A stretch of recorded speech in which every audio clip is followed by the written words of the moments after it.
Thank you, Stephen. San Antonio police say a double shooting on the northwest side was no random crime. They believe the victims were targeted. Katrina Weber is live outside the home where it all happened. She's been there for about an hour and a half now. It's in the 200 block of Clower Street, and that's not far from I-10 and West Avenue. So, Katrina, any idea why police are convinced that the victims were intentionally targeted? Yeah, they told me that these two gunmen showed up banging on the door and asking for one of those people by name. They ended up shooting two people here a little bit earlier this morning. Now, again, this is a 2100 block of Clower Street near I-10 and West Avenue. Let me give you a look at the video. Police have wrapped up their investigation here at the scene, but they were here in numbers earlier this morning. They got that call a little bit after 4:30 this morning.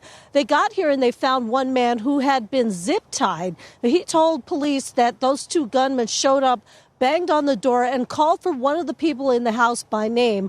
He was zip-tied and tossed outside, he says. He then heard gunshots from inside, and the police say that they did find those two shooting victims inside. The man who was zip-tied was able to make his way to the house of a neighbor, and he called for help. Police got here, but the gunmen were gone. Those two men who were shot were taken to the hospital with what police say were not life-threatening injuries. One shot in the shoulder, the other in the back. And again, that search does continue for whoever shot those people. Those two men were last seen taking off in a silver-colored Jeep, according to police, but they just don't have a whole lot of information, a lot of description of those two gunmen.